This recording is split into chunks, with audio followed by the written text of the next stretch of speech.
Buonasera a tutti e benvenuti a questo incontro dal titolo Le basi biologiche del linguaggio. Credo che si tratti di un argomento estremamente affascinante, quindi sono particolarmente contenta di essere qui a moderare questa serata. Mi chiamo Elisabetta Tola e sono una giornalista scientifica. I nostri due ospiti questa sera li presento subito. Sono alla mia destra il professor Alfonso Caramazza, che è direttore del Centro Interdipartimentale Mente-Cervello dell'Università di Trento ed è anche ricercatore presso il Cognitive Neuropsychology Lab, laboratori di Harvard. E alla mia sinistra il professor Leonardo Fogassi, che è docente di neuroscienze all'Università di Parma presso la Facoltà di Psicologia. Dicevo, sono particolarmente contenta di essere qui a moderare questo incontro perché il tema è veramente affascinante.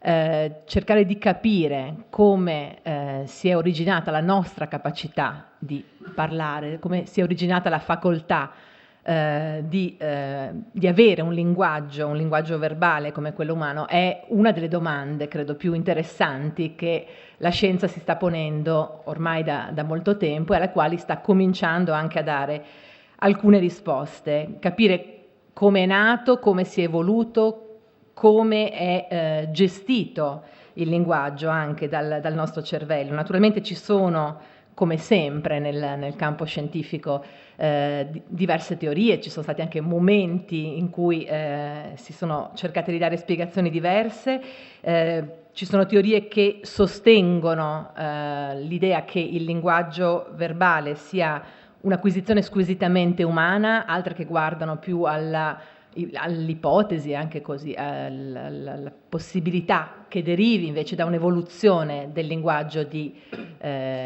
animale, che derivi da un'evoluzione del linguaggio dei versi, dei suoni animali, o invece che in qualche modo si è evoluto dai gesti degli animali. Sentiremo stasera il contributo molto importante che la scoperta di un particolare tipo di neuroni specchio, che è stata fatta proprio nel laboratorio e con il contributo del professor Fogassi e con il gruppo di ricerca dell'Università di Parma, ha dato e sta dando a cercare di capire effettivamente quale può essere stato il percorso attraverso il quale è evoluto il linguaggio.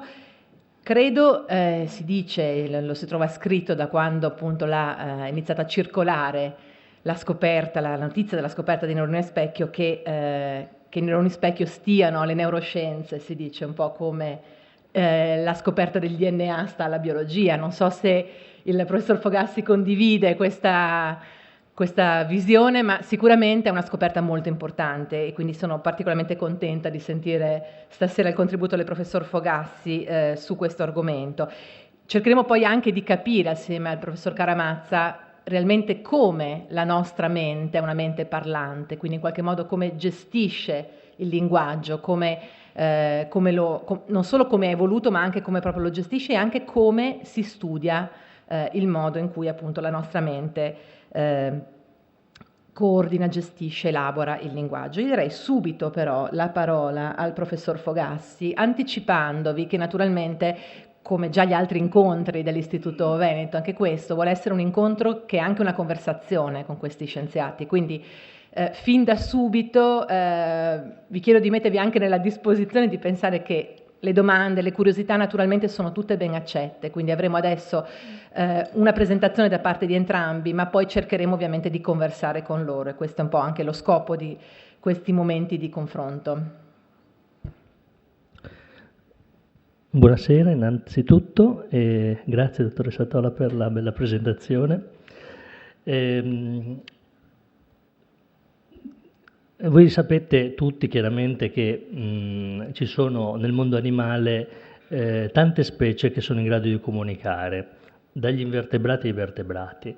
Io credo che probabilmente alcuni di voi almeno avranno letto quel famoso libro di von Frisch sul linguaggio delle api, no? Quindi già si utilizzava il termine linguaggio per parlare di un sistema di comunicazione.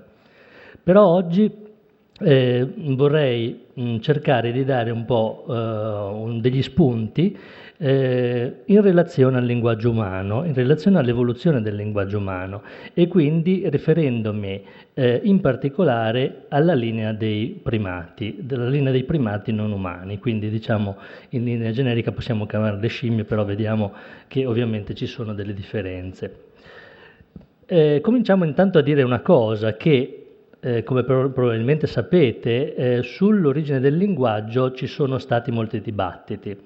C'è chi ha pensato che si tratti di una funzione completamente nuova, emergente nell'uomo, quindi in qualche senso qualcosa di completamente diverso da quello che era stato prima nei progenitori dell'uomo.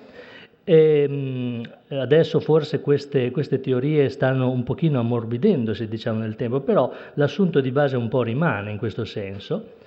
Oppure altri che hanno ritenuto nel tempo che invece il linguaggio, come molti altri aspetti del comportamento, è il risultato di un'evoluzione graduale cominciata con, diciamo, i nostri progenitori scimmieschi. E come già accennava la dottoressa Tola, diciamo tra quelli che ritengono che ci sia questa gradualità evolutiva, vi sono fondamentalmente due punti di vista. C'è chi ritiene che il linguaggio sia derivato dalle vocalizzazioni delle scimmie, quindi dall'emissione di richiami, altri invece pensano che la derivazione sia dal gesto.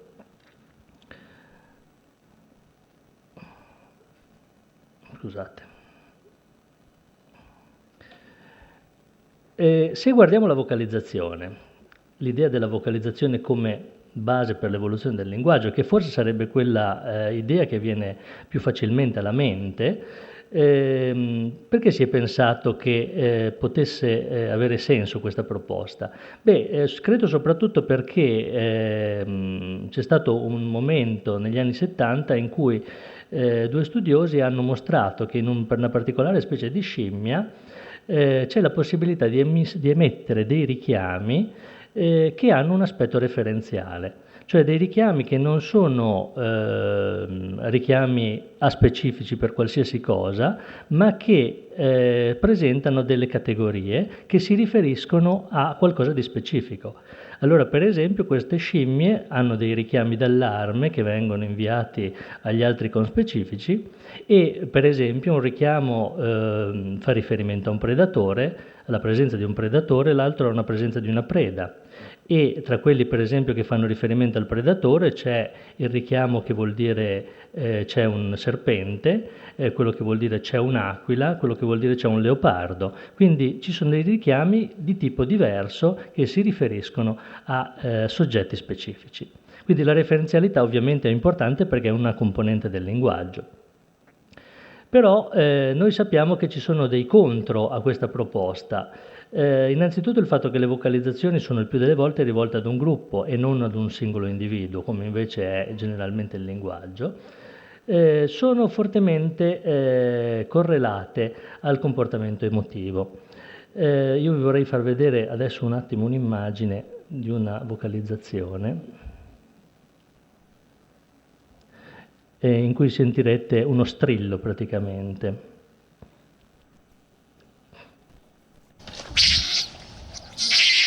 Oh, he's like drowning.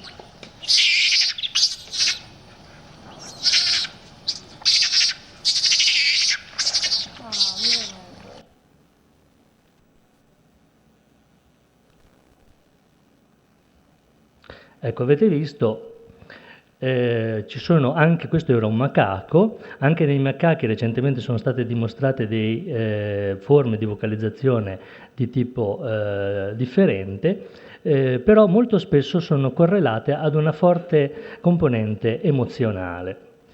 Inoltre le vocalizzazioni non mostrano un elevato grado di flessibilità, che è un'altra peculiarità del linguaggio, quindi si possono creare solo un numero limitato di vocalizzazioni.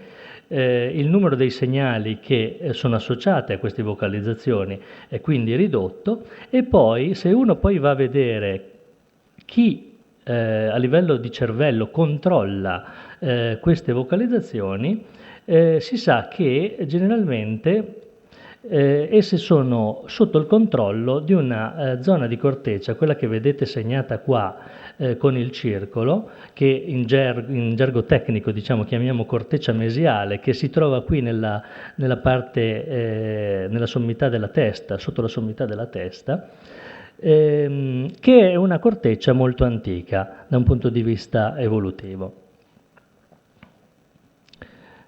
D'altra parte, se andiamo a vedere qual è invece la caratteristica del gesto, vediamo che i gesti sono spesso usati per la comunicazione interindividuale. Io adesso come gesto mi riferisco sia ai gesti che possono essere fatti con gli arti superiori, ma anche ai gesti prodotti con la faccia.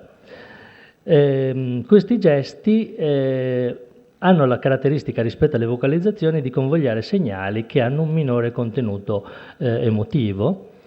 E poi soprattutto se andiamo a vedere qual è la ricchezza di gesti che possono essere prodotti, questa è sicuramente molto superiore a quella che può essere prodotta dalle semplici vocalizzazioni.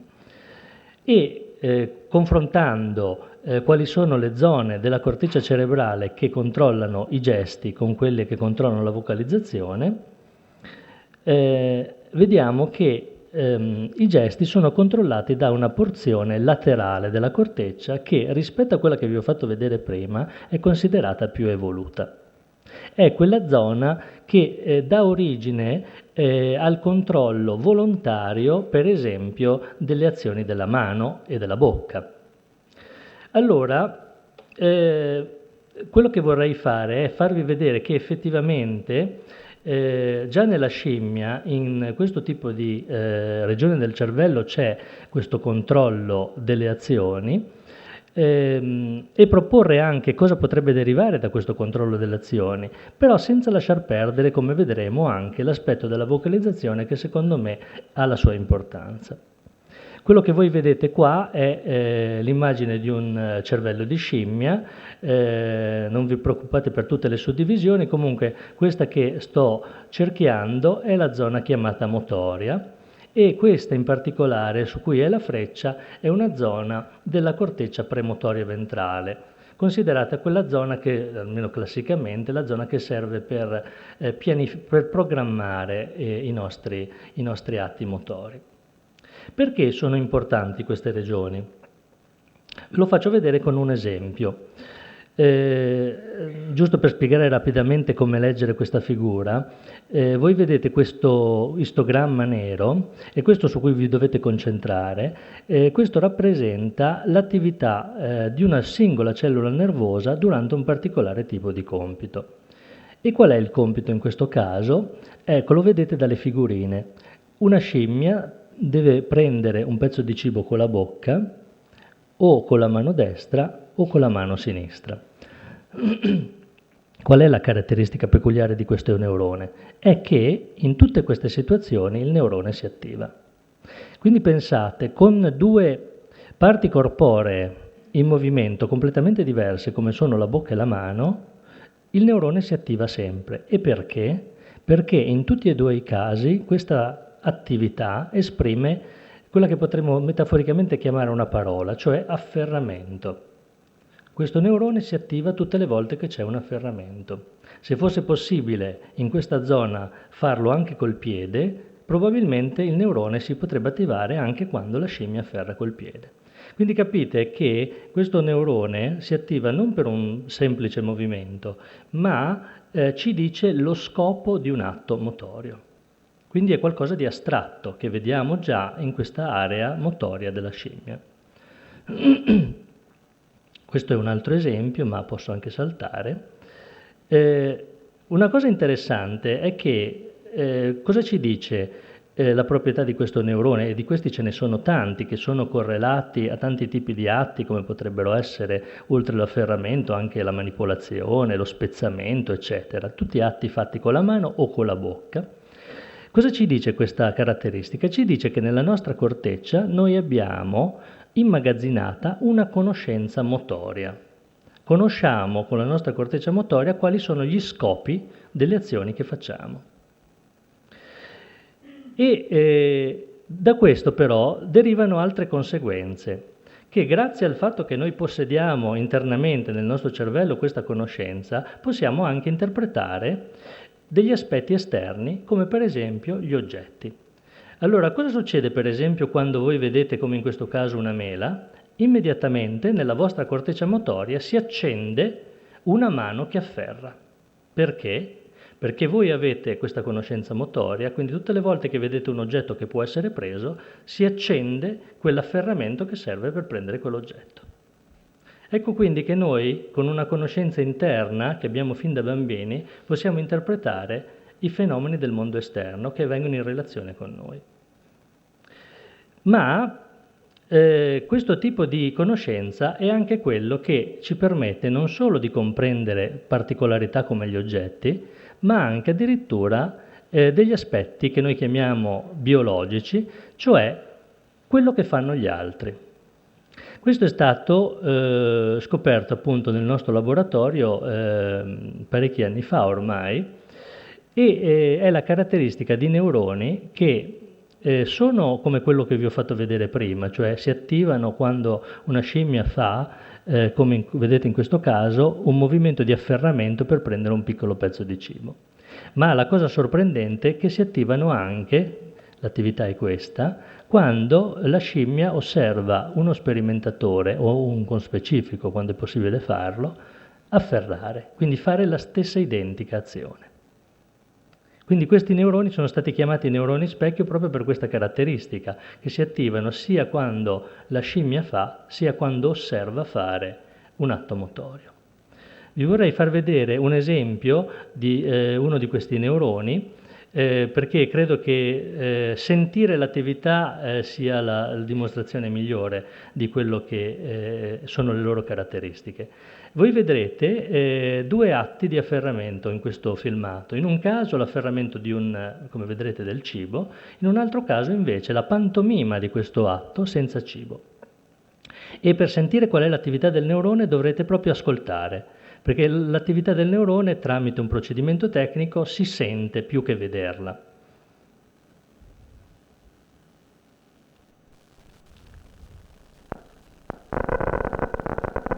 Avete sentito? Ve lo faccio risentire. Ecco, durante questo movimento che è finalizzato, il neurone si attiva. Questa è la scarica del neurone. Ma guardate cosa succede quando invece lo sperimentatore fa una pantomima dell'atto motorio senza che ci sia l'oggetto.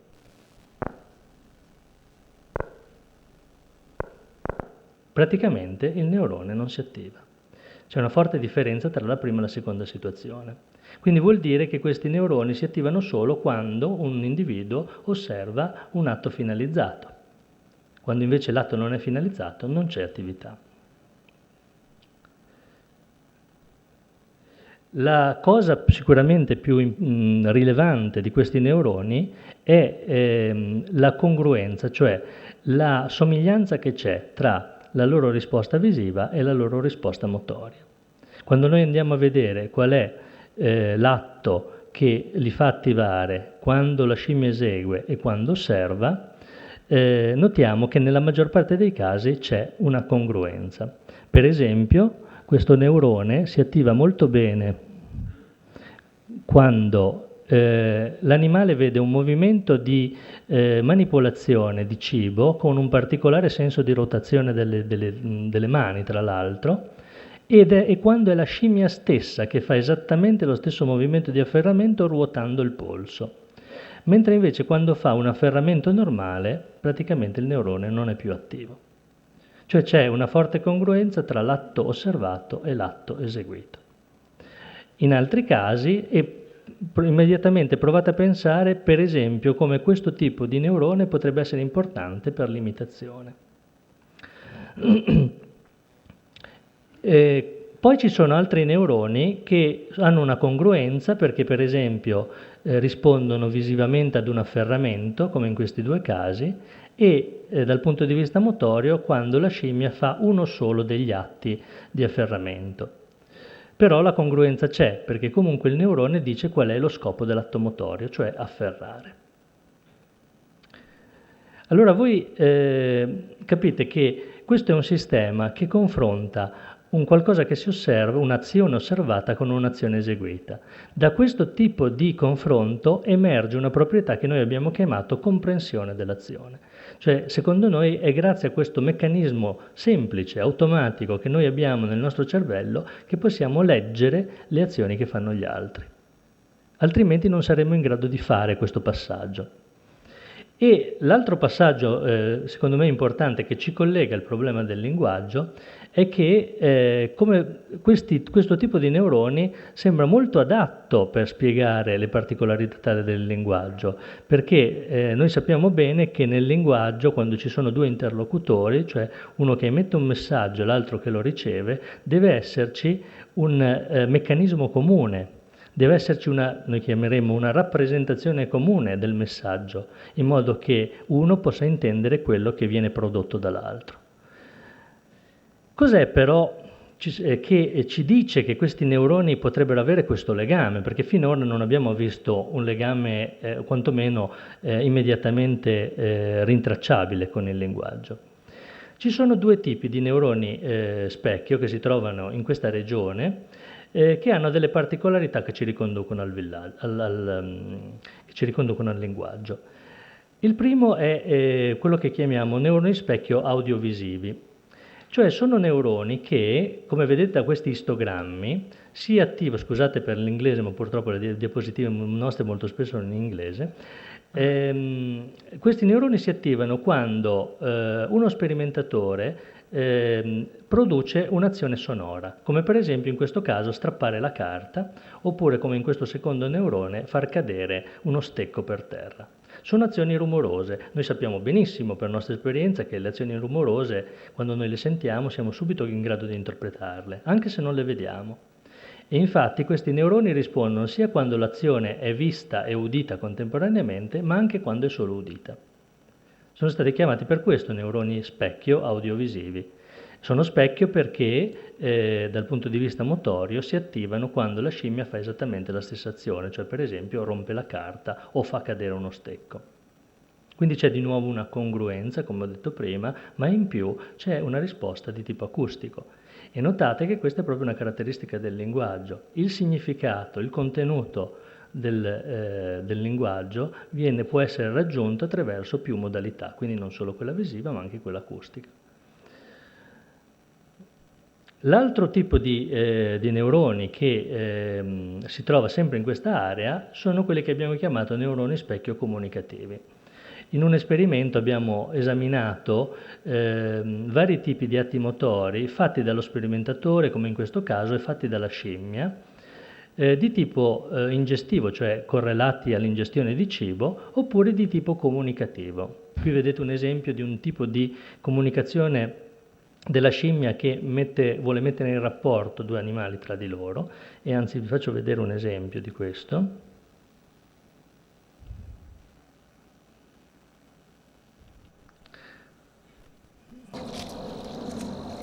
Vedete? Questo è quello che è chiamato grooming, cioè uno spulciamento di un individuo su di un altro, però avete visto che durante questo comportamento la scimmia che spulcia ha un movimento alternato delle labbra con una piccola protrusione della lingua, questo è chiamato lip smacking, ed è proprio un segno di un comportamento di relazione, quindi non un comportamento ad altissimo valore emozionale, però è un comportamento che mette in relazione due individui. Ebbene, in questa area abbiamo trovato dei neuroni specchio, alcuni che si attivano quando la scimmia osserva e fa un movimento ingestivo. Altri, e sono quelli che sicuramente ci interessano di più in questo caso, che rispondono sia quando lo sperimentatore fa un gesto comunicativo, sia quando è la scimmia che risponde con un gesto comunicativo. Quindi questi neuroni, che non sono moltissimi in percentuale, ma credo che siano importanti, ci dicono che esiste la possibilità di avere delle risposte di tipo specchio non solo per atti finalizzati, ma anche per gesti di tipo comunicativo. Quindi qui l'oggetto è andato via, è rimasto il significato.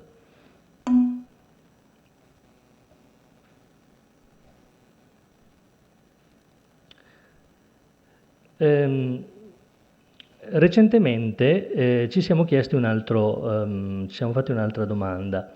Se effettivamente in questa regione troviamo questi neuroni specchio che possono avere un significato nei termini dell'evoluzione del linguaggio, è possibile che in questa stessa area ci possa essere un inizio di controllo anche della vocalizzazione, di un controllo volontario.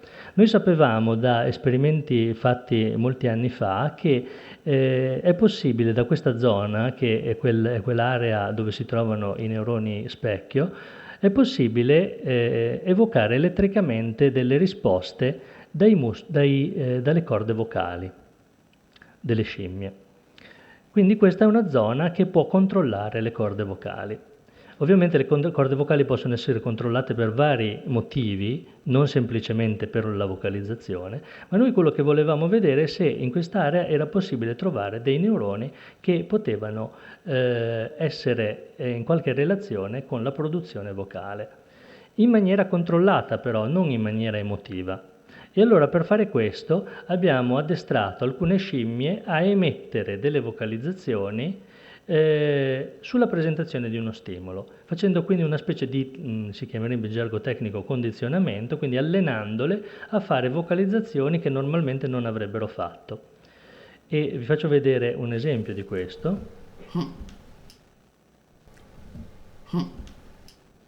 Le scimmie quindi hanno imparato a emettere questa e altre vocalizzazioni in base alla presentazione di uno stimolo. Però abbiamo visto che è un compito difficile, un po' perché ci hanno messo un po' di tempo ad apprenderlo e anche perché a volte invece di vedere un'espressione come questa si vedeva invece una cosa tipo questa.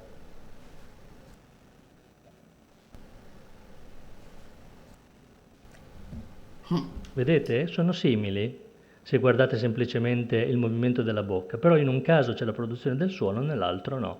Vuol dire che l'animale produce solo una parte del gesto comunicativo, ma non riesce a produrre il suono.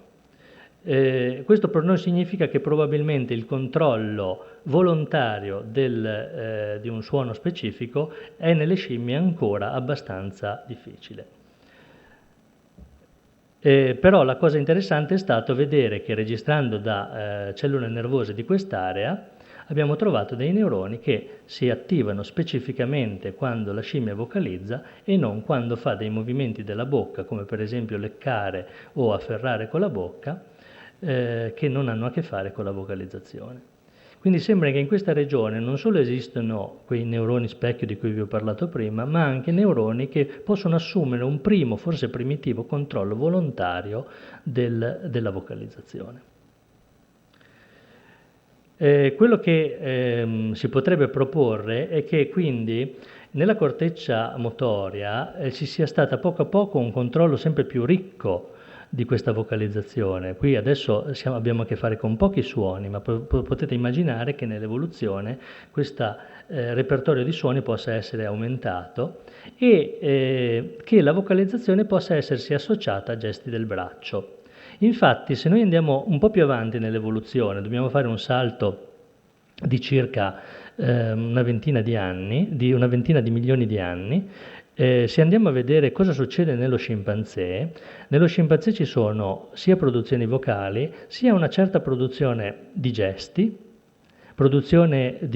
manuali che nelle scimmie non troviamo, e si è notato che spesso lo stesso animale può fare un gesto e contemporaneamente anche produrre una vocalizzazione.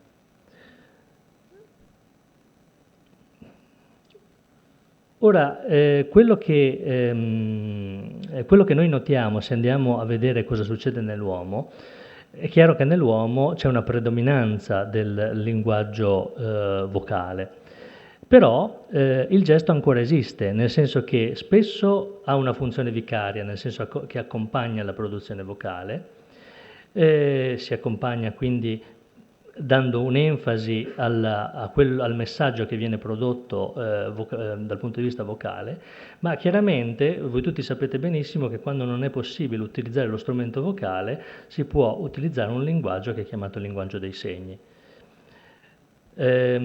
Quindi chiaramente queste espressioni gestuali che potrebbero essere all'origine dell'evoluzione del sistema linguistico, rimangono ancora nell'uomo, possono riemergere in particolari situazioni e alcuni esperimenti che probabilmente non ho tempo di mostrarvi fanno vedere anche che ancora adesso nell'uomo moderno esiste un'influenza del gesto sulla produzione vocale.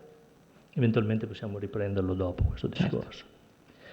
Ora, a questo punto però, quali sono dei nessi possibili che possiamo vedere quando guardiamo all'uomo e vediamo se questo sistema specchio di cui ho parlato come possibile sorgente dell'evoluzione del sistema linguistico, se effettivamente possa esserci una correlazione. Allora, la correlazione effettivamente c'è, non sto dicendo che questo spiega tutto, però ci sono degli spunti notevoli. Innanzitutto, se noi mettiamo a confronto il cervello della scimmia con quello dell'uomo, noi sappiamo che c'è una omologia anatomica tra la regione dove si trovano i neuroni specchio e la zona in cui sappiamo è coinvolta soprattutto nella produzione vocale nell'uomo, la cosiddetta area di Broca, che probabilmente molti di voi conoscono. Questa omologia però non è solo anatomica, ma anche di funzione, nel senso che si è visto adesso con le nuove tecniche di neuroimmagine che l'area di Broca dell'uomo non è coinvolta solamente nella produzione vocale, ma anche nella produzione di movimenti in genere complessi della mano. Sappiamo che l'area di Broca si attiva durante l'osservazione di azioni manuali. Quindi le stesse azioni che facevano attivare nella scimmia l'area F5, dove si trovano i neuroni specchio, nell'uomo attivano l'area di Broca, o almeno una parte di essa, che è questa, e anche un'altra area che si trova più dietro, che fa parte dello stesso circuito insieme all'area di Broca.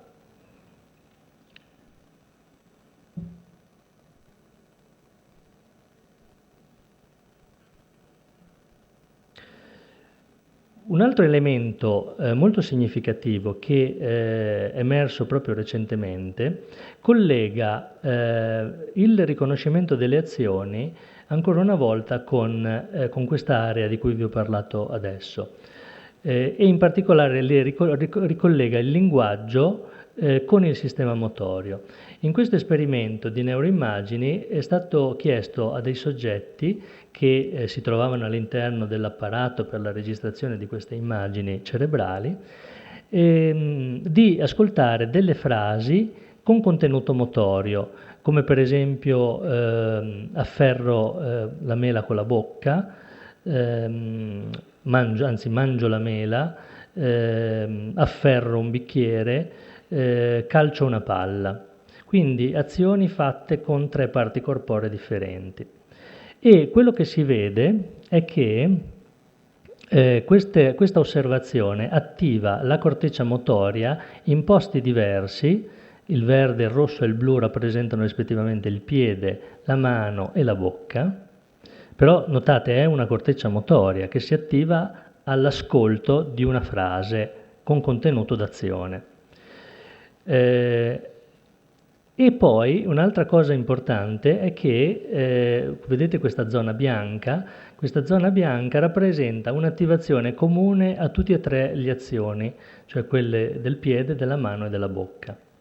Qualcosa che ci indica che probabilmente, questa è la regione di Broca ancora una volta, che oltre ad attivarsi durante l'osservazione di azioni di bocca, durante l'ascolto di frasi con contenuto d'azione riferite alla bocca, si attiva anche per azioni fatte con altre parti corporee. Quindi probabilmente contiene un'idea astratta di azione. Ma l'ultima cosa con cui vorrei concludere questo intervento, che però è una cosa che mi sembra molto importante, è che noi siamo abituati forse a pensare che comprendiamo il linguaggio perché siamo in grado di discriminare i diversi suoni che sono correlati alle varie parole. O comunque c'è la possibilità di un'interpretazione, diciamo così, sensoriale del linguaggio. C'è stato chi tra i linguisti ha suggerito un'altra interpretazione, cioè che noi siamo capaci di comprendere il linguaggio perché quando ascoltiamo qualcuno che parla, questo suo parlare, che entra naturalmente attraverso il sistema acustico, va a ripescare nella nostra corteccia motoria quei programmi che sono utilizzati normalmente da quello che parla per produrre quelle parole. E questo è un concetto di tipo specchio, cioè in pratica noi quando parliamo andiamo a recuperare nell'altro quei programmi motori che servono per pronunciare le stesse parole, e questo potrebbe essere il principio del riconoscimento, della comprensione. Allora, in un esperimento recente, a dei soggetti è stato, con questo intento, sono state fatte sentire delle liste di parole e di pseudoparole, come vedete qua. Le prime due liste erano dei nomi che contenevano una doppia R, che quando viene pronunciata coinvolge molto i muscoli della lingua. Poi invece c'erano pseudoparole che contenevano una doppia F, che invece induce un coinvolgimento molto minore. E durante l'ascolto dei soggetti di queste pseudoparole, si andava a registrare i muscoli della lingua. Non entro nei particolari tecnici dell'esperimento perché c'è qualche cosa di più, però la cosa che mi premeva sottolineare è che durante questo ascolto si è visto che l'ascolto delle parole e pseudoparole contenenti la doppia R inducevano un aumento molto più forte dell'attività dei muscoli della lingua che l'ascolto delle pseudoparole contenenti la doppia F. Non solo, quando si mediano i risultati ottenuti con pseudoparole contenenti una doppia R e si confrontano con quelli ottenuti da pseudoparole contenenti una doppia F, si vede che i primi inducono un'attivazione dei muscoli della lingua più forte dei secondi. Però c'è anche un effetto specifico, l'ascolto delle parole contenenti la doppia R dà un'attivazione dei muscoli maggiore di quello dell'ascolto delle pseudoparole contenenti la doppia R. Cosa ci dice questo esperimento? Questo esperimento è stato realizzato con una speciale tecnica che si chiama stimolazione magnetica transcranica, che in pratica dà una stimolazione non invasiva al soggetto sulla corteccia motoria quando il soggetto sta facendo questo compito. Ed è proprio questa stimolazione magnetica che ci rivela questo effetto. Quindi cosa ci dice? Che praticamente quando noi ascoltiamo del materiale di tipo verbale, c'è una specie di risonanza nella nostra corteccia motoria, ovviamente risonanza relativa a qualche cosa che ci assomiglia, che è contenuto nella nostra corteccia motoria. Questa risonanza però è di due tipi praticamente. Una è una risonanza fonologica, la chiameremmo, quindi semplicemente relativa alla pronuncia di questa parola. L'altra è anche una risonanza di tipo semantico, perché come avete visto qua l'effetto dovuto all'ascolto delle parole è più forte dell'effetto dovuto alle pseudoparole. Quindi questo ci fa pensare che, almeno per quello che riguarda la corteccia motoria, effettivamente un sistema che possa essere derivato dal sistema specchio possa essere stato coinvolto nell'evoluzione del sistema linguistico e ancora permanga probabilmente anche nelle stesse aree accanto ad un sistema specchio che ci serve per la comprensione delle azioni.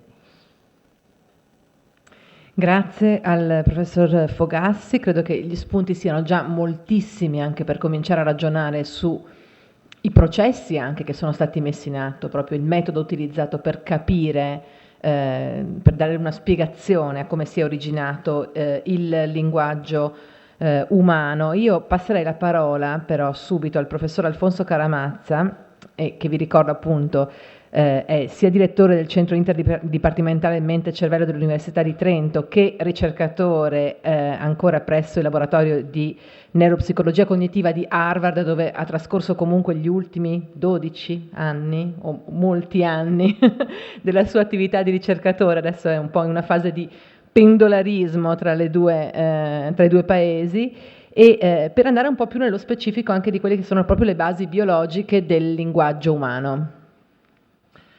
Grazie. Ecco, io comincerei con due premesse. La prima, abbastanza generale, il linguaggio è il sistema che ci permette di mettere in rapporto, di mappare significati sui suoni. E questo sistema possiamo descriverlo in termini abbastanza generali come un sistema di parole e regole, e cioè elementi grammaticali e l'ordine delle parole ci permettono di codificare la relazione tra le parole in una frase per costruire significati. E quindi con uno stock limitato di parole e con un insieme di regole possiamo produrre un numero indefinito di significati. Un esempio abbastanza banale, prendiamo la frase "il cavallo spaventa le ragazze", come tutti sapete, la produzione di questa frase richiede una serie di elementi non soltanto in termini di suoni, ma in termini di aspetti astratti, di regole che determinano perché è possibile produrre la frase "il cavallo spaventa le ragazze" e non invece "il cavallo spavento le ragazze". Questo tipo di direi, la parola mi viene in inglese, constraint, questo tipo di regola è un aspetto fondamentale della struttura del linguaggio umano. Quindi abbiamo tutta una serie di aspetti astratti, per esempio il fatto che alcune parole sono nomi e possono essere usate soltanto in determinati contesti. Sono aspetti che il linguaggio umano ne fa patrimonio e fa parte delle nostre conoscenze linguistiche. Vorrei notare qui a questo punto che i concetti linguistici di cui sto parlando sono molto astratti e non riconducibili, professor Fogassi, agli aspetti motori. Quindi il fatto che una parola è un verbo, spaventa, può avere anche caratteristiche motorie, però tante altre parole, antiverbi, non possono essere ridotti ad aspetti motori. Quindi il linguaggio umano a un certo punto deve considerarsi una cosa molto astratta, molto lontana dagli aspetti motori. Prendiamo alcuni esempi per dimostrare quello che sto dicendo, usando come punto di partenza osservazioni su pazienti afasici. Scusatemi, gli esempi sono in inglese, ma le ricerche purtroppo le ho fatte principalmente in America. Qui c'è un esempio di un paziente che produce la sequenza di suoni di Bazoz was shading over the thumb. Ora, questa sequenza è un insieme di parole reali in inglese, per esempio la parola the, questa è una parola in inglese perfettamente ben prodotta, ben pronunciata, was, è perfettamente normale, ma questi altri suoni non esistono in inglese. Un esempio in italiano potrebbe essere "il movavo stava scovendo lo marfello". Potete notare che questa struttura, questa frase, in qualche modo rispecchia la frase originale che il paziente voleva produrre, soltanto che non riesce a realizzare alcune delle parole, ma queste parole sono soltanto le parole, in questo caso, i nomi e i verbi. Perché è importante questo? Dimostra la dissociazione, se vogliamo, tra una capacità grammaticale, sintattica, morfosintattica, chiamate quello che volete, che permette di produrre una frase senza però avere accesso ai suoni stessi. Un altro esempio, non so se questi sono leggibili dietro, mi scuso, le leggo io. Il paziente viene chiesto di di descrivere questa immagine e il paziente dice "The box has been negated by the misuse staff". Una frase totalmente senza senso. Una possibile traduzione potrebbe essere "la scatola è stata negata dallo staff maltrattato". Ora, qui notate una cosa molto bella, notate che il paziente mette insieme una serie di parole e le mette insieme in una forma grammaticale corretta. chi tra di voi conosce i lavori di Chomsky forse si ricorda quella vecchia frase di Chomsky, "Colorless green ideas slip furiously", cioè una frase mai prodotta, una sequenza di parole che non può essere spiegata in termini statistici perché il rapporto statistico tra colorless e green è in effetti zero in inglese, eppure non c'è nessuna difficoltà a produrre questa frase. Quindi questi due esempi vorrebbero dimostrare che dobbiamo distinguere tra vari livelli di struttura grammaticale, linguistica, e che queste capacità fanno parte delle nostre capacità per produrre linguaggio. Qui un esempio, di nuovo, il cavallo spaventa le ragazze. Il problema che abbiamo per arrivare a una spiegazione delle basi biologiche è di provare a rapportare in qualche modo le varie computazioni, le procedure, il processing, se vogliamo, cerebrale che corrisponde, che realizza in qualche modo questi constraints, questo modo di delimitare soltanto quali sequenze sono possibili nel linguaggio e quali non lo sono. Quindi il compito che neuroscienziati, neurolinguisti, linguisti hanno è di provare a trovare quali sono le strutture cerebrali, i meccanismi cerebrali che sottostanno a questa capacità che chiamiamo linguaggio. La seconda premessa che vorrei enunciare subito è che le ricerche sulle basi biologiche del linguaggio sono fortemente limitate, purtroppo, per mancanza di modelli animali. Cosa intendo qui? Intendo qui che non esiste tra le specie, altre specie non umane, una capacità di produrre linguaggio come per esempio la capacità morfosintattiche. Per esempio l'accordo che ho fatto vedere qualche minuto fa, non esistono sistemi di comunicazione animali che hanno dei constraints del tipo che troviamo nell'uomo, non hanno la capacità generativa di produrre un insieme di frasi all'indefinito. E quindi quegli aspetti difficilmente si possono trovare nell'animale e quindi difficilmente possono essere studiati. Ci sono due metodi che possiamo usare nell'uomo per provare a capire come il cervello permette il linguaggio, e sono i metodi che tutti conoscete, avete letto, il metodo di correlazione clinico-anatomica, mettere in rapporto i danni linguistici in pazienti cerebrolesi mettere in rapporto il danno cerebrale con le capacità che rimangono in quella persona. L'altro approccio, che è un approccio abbastanza recente, il professor Fogassi già ha dato alcuni esempi, è l'approccio di neuroimaging, e questo è un approccio molto importante perché incomincia ad aiutarci a capire il funzionamento del cervello mentre funziona, mentre uno parla, mentre uno capisce una frase.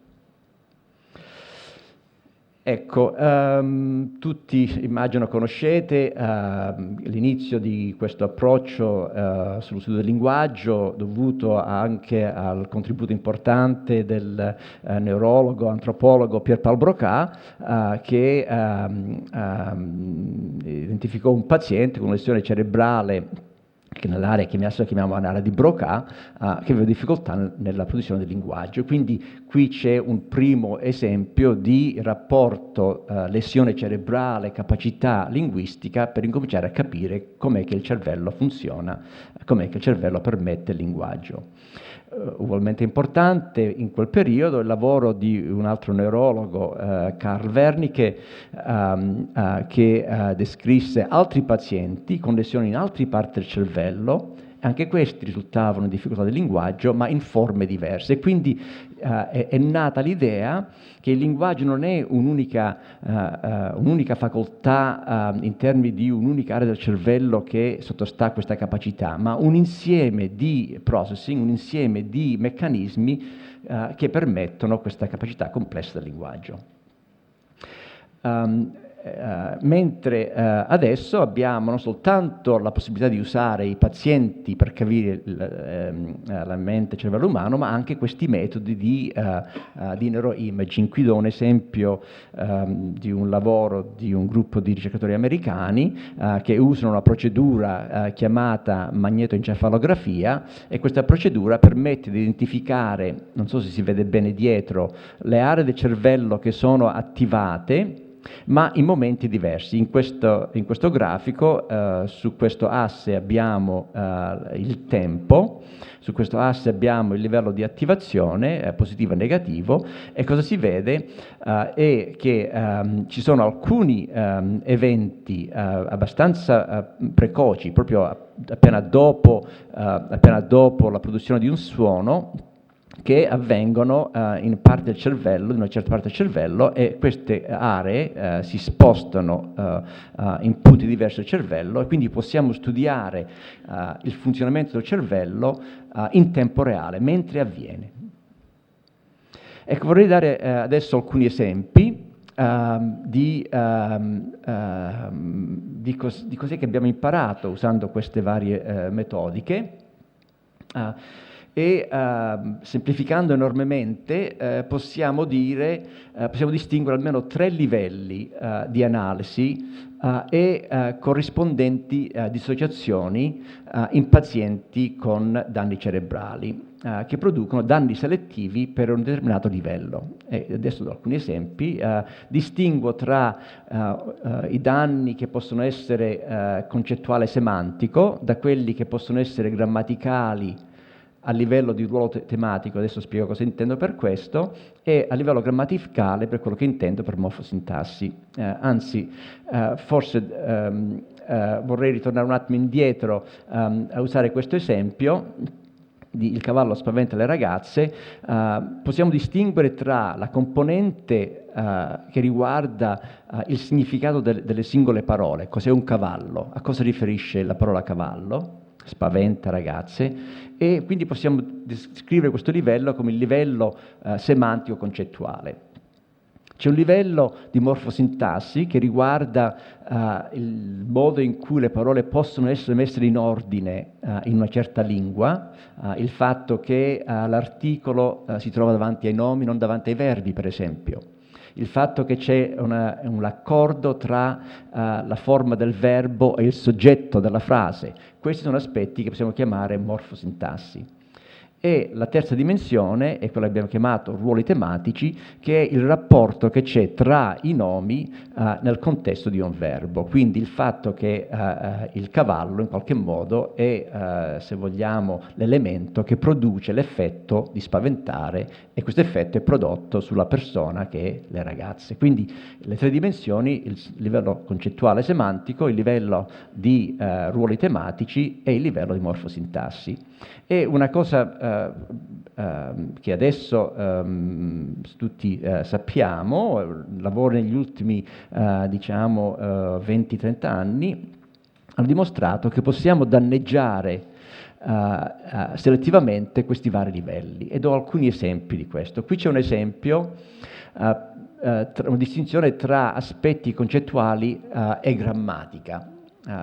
Di nuovo, non so se questo si può leggere dietro, quindi lo leggo. Questo è un paziente che gli viene chiesto di descrivere un oggetto, dire cos'è un oggetto, in questo caso è un asino, e il paziente dice: questi, secondo me, sono quegli animali grandi, hanno 4 gambe e questo verso lo fanno spessissimo. Questo modo di parlare con gli altri usando questa tecnica che abbiamo sentito. Adesso non so se per la fame che hanno oppure non lo so, però io lo ricordo così. Ecco, sono molto alti, grandi, a 4 gambe. Credo che vengano mangiati, non vorrei sbagliare, ma credo che vengano uccisi e poi si mangiano. Ora, questa non è una descrizione di asino, dimostra chiaramente un deficit a livello concettuale. Il paziente sta raccontando le cose che non corrispondono al concetto asino. Però notate che la struttura linguistica non è danneggiata, è normale. Quindi qui abbiamo una dissociazione, se vogliamo, tra i meccanismi che producono i significati delle parole, i significati anche delle frasi, e quella capacità di produrre, di mettere insieme i suoni, le parole per produrre frasi. Questa difficoltà si trova sia nel parlare sia nel capire. E qui questo paziente che ho appena descritto, paziente PGE, e lo troviamo nel grafico in questa parte, qui ho presentato la percentuale di errori che il paziente fa nella comprensione di parole. E come vedete il paziente fa molti errori, sbaglia su quasi 45% degli esemplari che vengono dati, ma il paziente non fa mai un errore nella comprensione di una frase se capisce le singole parole. Quindi se il paziente capisce la parola cane, la parola sedia, quello che sia, se le mettiamo insieme in una frase, il paziente non sbaglia mai la comprensione di quella frase. Quindi abbiamo una dissociazione tra le capacità linguistiche, sintattiche, morfosintattiche e le capacità concettuali. L'esempio, i due pazienti accanto, paziente EB e FGU, come vedete, hanno le difficoltà opposte. Questi pazienti hanno difficoltà nel capire le frasi, a capire cosa significa il cavallo spaventa la ragazza, ma non hanno difficoltà a capire cavallo spaventa ragazza. Quindi queste dissociazioni dimostrano che questi due meccanismi devono essere diversi, devono essere distinti nel nostro cervello. Un altro esempio, per questo che riguarda le capacità che abbiamo chiamato ruoli sistematici, e qui vedete il paziente che descrive, sta parlando con il medico che lo cura e dice il seguente: abbiamo fatto colazione e siamo usciti di casa, poi mia figlia ha accompagnato prima mia moglie a scuola, poi me al lavoro. Ho lavorato fino alle 5 di pomeriggio, poi ho telefonato a mia moglie, poi dato che è la fine del mese e che sono il proprietario dell'appartamento, sono andato a pagare la pigione all'inquilino. Ora, una bellissima descrizione dove vedete che il paziente sbaglia il rapporto tematico che c'è tra i nomi e i verbi che produce. Lui, il proprietario, non paga la pigione all'inquilino e viceversa, è l'inquilino che deve pagare. La figlia è accompagnata a scuola, non viceversa. Quindi qui vedete questa difficoltà di produrre una frase non in termini della capacità di capire i significati delle parole, ma piuttosto la capacità di organizzarli per produrre un significato complesso che è il significato di una frase. E l'ultimo esempio di nuovo di pazienti afasici e disturbi, possiamo chiamare morfosintattici, e qui di nuovo leggo un esempio.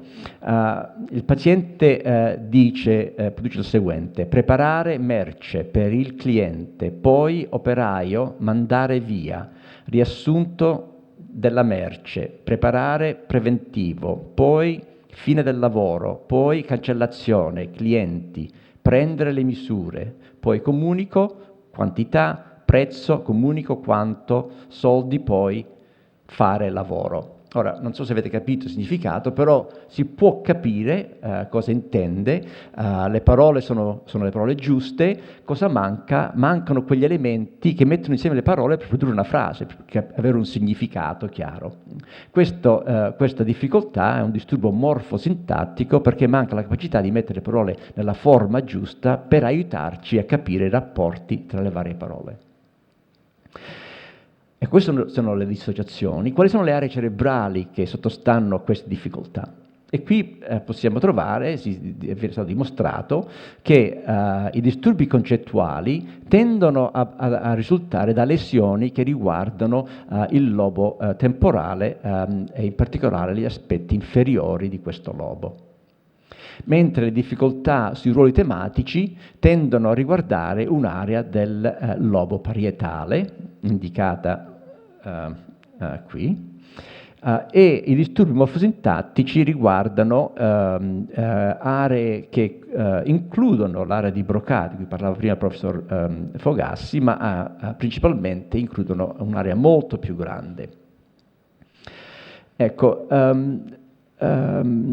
questo è quello che impariamo usando il metodo di correlazioni anatomocliniche. Mettiamo in rapporto difficoltà particolari dove riusciamo a distinguere l'aspetto, se vogliamo, concettuale con l'aspetto linguistico che è danneggiato e poi proviamo a capire quali aree cerebrali sono responsabili per la particolare difficoltà.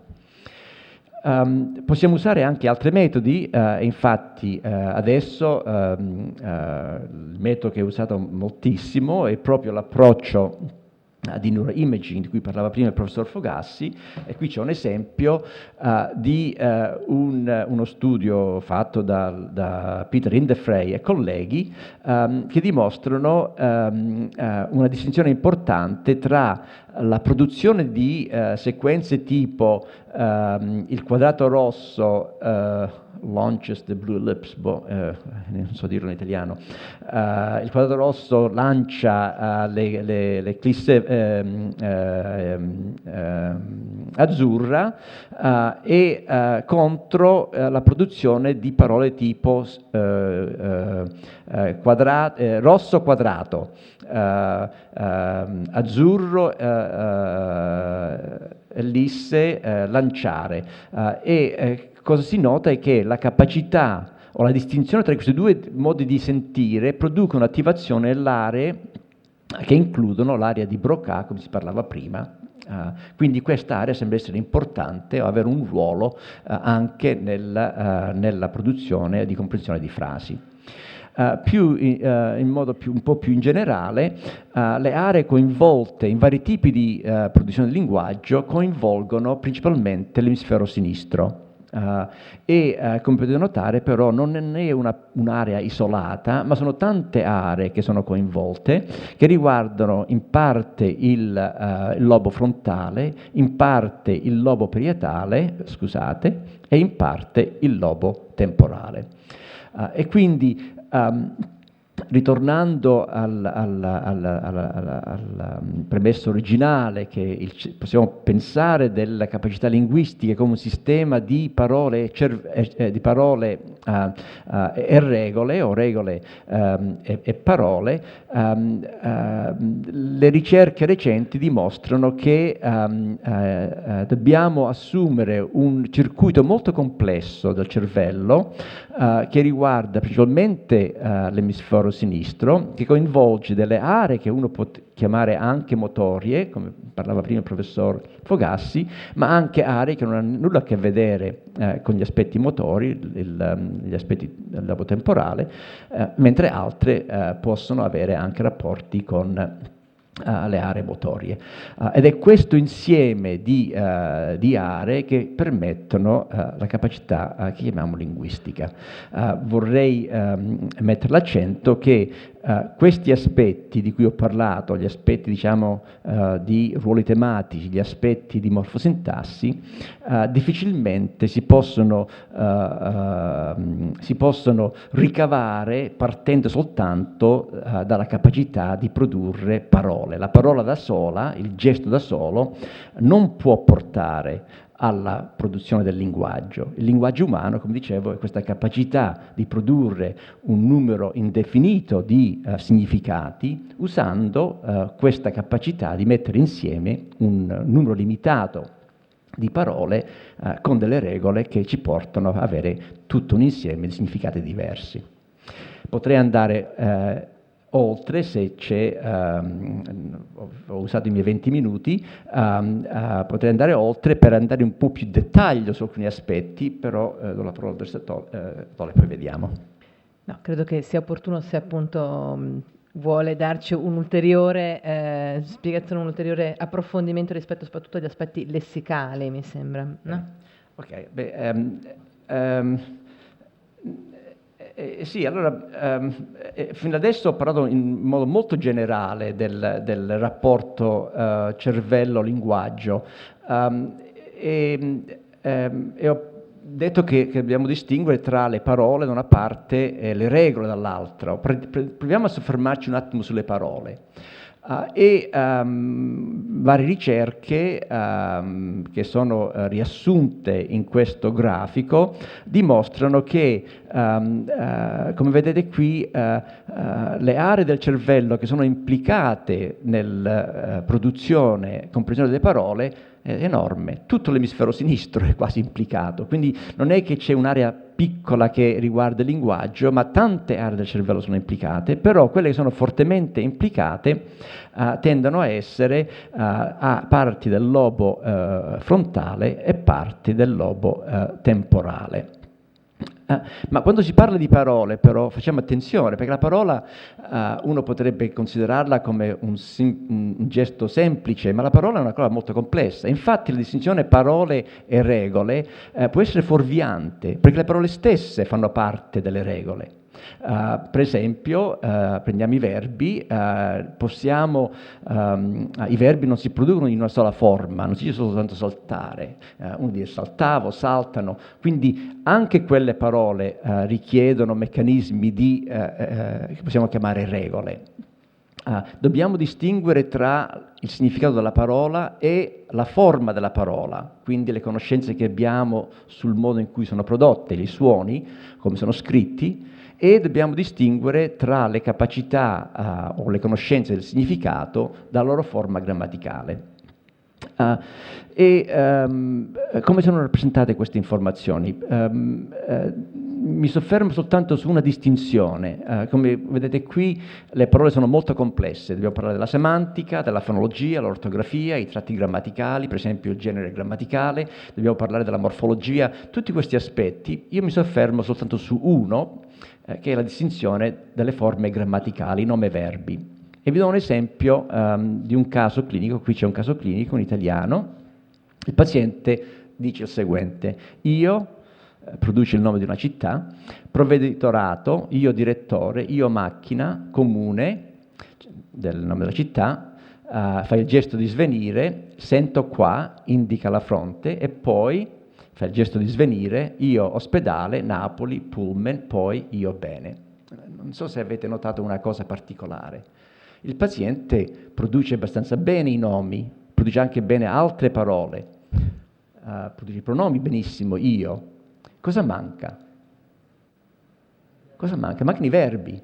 Ora, qui abbiamo una situazione dove un danno cerebrale risulta nella difficoltà di produrre soltanto un sottoinsieme delle cose che chiamiamo parole. Quindi il concetto parola da solo può essere fuorviante di nuovo, perché non è che c'è parola tout court, ma ci sono parole, ci sono sistemi forse diversi che dobbiamo distinguere. Queste difficoltà possiamo osservarle non soltanto in generale, ma anche in forme molto specifiche. Do due esempi soltanto, non so se questo si può vedere dietro, quindi lo leggo. Il paziente viene chiesto di descrivere questa immagine, un ragazzo che sta facendo cosa? Come? Non è saltando, sta jumping over the fence. Scavalcando, grazie, ecco, non mi va la parola. E il paziente quando scrive il ragazzo steccato oppure non so, fence, ma non sa scrivere il verbo. Però non ha nessuna difficoltà, mentre non sa scrivere il verbo, a pronunciare climbing. Quindi abbiamo una difficoltà legata alla forma, però in una forma grammaticale. Un altro esempio molto veloce: chiediamo ai soggetti di denominare questo oggetto, campana, mucca, oppure in forma di un verbo, pregare, nuotare, e un tipo di pazienti che vengono chiamati pazienti con afasia primaria progressiva. Questi sono pazienti che hanno danni cerebrali che riguardano principalmente i lobi temporali, anche lobi temporali inferiori e anche frontali, dato sinistro e destro, e un danno progressivo che peggiora nel tempo. Questo è un esempio di un caso studiato con i miei colleghi della Johns Hopkins alcuni anni fa. Se guardiamo la prestazione del paziente negli anni, quindi testato ogni 6 mesi, vediamo che il paziente riesce a produrre i nomi scritti, quindi scrivere il nome, campana, e lo scrive con un livello di performance del 90% a questo punto nella sua vita, 6 mesi dopo, 6 mesi dopo, 6 mesi dopo, 6 mesi dopo. Quindi la performance rimane stabile, non c'è nessun mutamento nelle sue capacità di produrre i nomi per iscritto. Se guardiamo la capacità di produrre i verbi per iscritto, quindi pregare, saltare e così via, di nuovo le capacità sono a livello del 90%, rimangono stabili nel tempo. La capacità di produrre i nomi in forma orale, quindi dire oralmente campana, il paziente di nuovo rimane stabile in un periodo di 2 anni e mezzo. Guardate cosa succede quando gli chiediamo di pronunciare, di dire in parlato il verbo saltare, pregare. Come vedete, è una cosa abbastanza per me strepitosa, il paziente ha difficoltà a produrre saltare, queste difficoltà crescono nel tempo fino ad arrivare a essere totalmente incapace di dire saltare. Questa non è una difficoltà di produrre i suoni, perché li produce perfettamente bene quando sono i nomi. Non è una difficoltà di produrre i verbi in astratto, perché li produce in forma scritta perfettamente bene. Quindi è una incapacità di produrre i verbi in parlato, e questo dimostra un rapporto abbastanza diretto tra la forma delle parole e il loro ruolo grammaticale. Per dare un esempio concreto di questa difficoltà nel paziente, purtroppo mi scuso, sono in inglese gli esempi, lo leggo, spero che si capisca.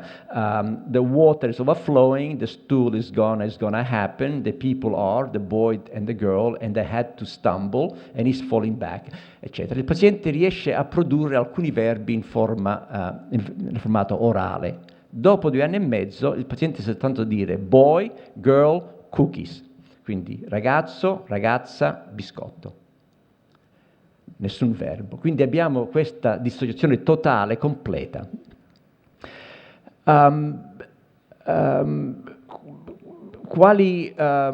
Queste difficoltà si trovano sia nella produzione, sia per i nomi che per i verbi. Abbiamo pazienti che hanno difficoltà a produrre i nomi rispetto ai verbi e pazienti che hanno difficoltà a produrre i verbi rispetto ai nomi. Quindi non è che c'è qualcosa di speciale per i verbi, sia i nomi che i verbi possono essere dissociati. Però c'è un problema, se vogliamo capire le basi neurali c'è un problema. Il problema è che questi pazienti tendono ad avere lesioni molto grosse, molto grandi. I 2 casi che vi ho fatto vedere, i 2 esempi, il paziente JR, il paziente RC, hanno lesioni enormi. Quindi quali di queste aree sono importanti?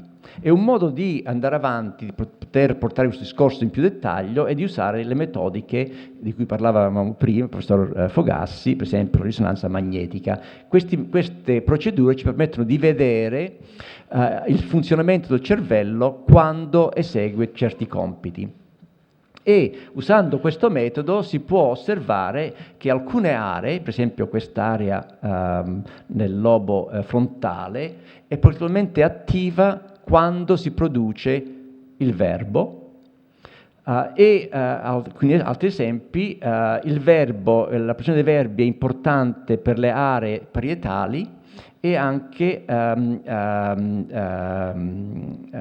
aree parietali, ma anche, come ho fatto vedere, l'area frontale, mentre per i nomi l'area importante sembra essere il lobo temporale. Quindi adesso abbiamo una possibile dissociazione tra le aree che sono importanti per i verbi, o i circuiti, se volete, che sono importanti per i verbi, e quelle che sono importanti per i nomi. Salto perché posso ritornarci, ci sono domande in dettaglio. Volevo semplicemente farvi vedere l'ultima diapositiva, e questa diapositiva in particolare è quella che vorrei soffermarmi, e vorrei farvi notare questi 4 punti, questi 3 in giallino qui e questo in azzurro. Questi punti sono le aree che sono importanti nella produzione, comprensione dei verbi. Ma c'è una differenza importante: mentre questi punti giallini sono importanti per la comprensione dei verbi nel senso del significato dei verbi, questa area è cruciale per la forma, per usare i verbi nella forma giusta, nella forma morfosintattica giusta, quindi dire io salto e non dire io saltare.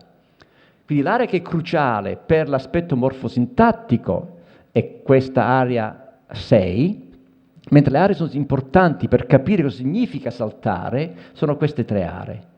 Quindi riusciamo, se volete, a scomporre già questi aspetti molto complessi che sono le frasi, sono le parole, e di incominciare ad individuare quali sono i circuiti cerebrali che sottostanno a queste capacità. Ecco, volevo concludere con questa bella immagine di Van Cleves. Come vedete qui forse si sta interrogando qual è il ruolo di quest'area, forse l'area dei mirror neurons, non so, però potrebbe anche essere quest'area del lobo frontale sinistro, sembra avere un ruolo importante nel processo processing grammaticale delle parole. E quindi pian piano incominciamo a costruire una mappa delle strutture cerebrali che sottostanno alle capacità linguistiche. Grazie.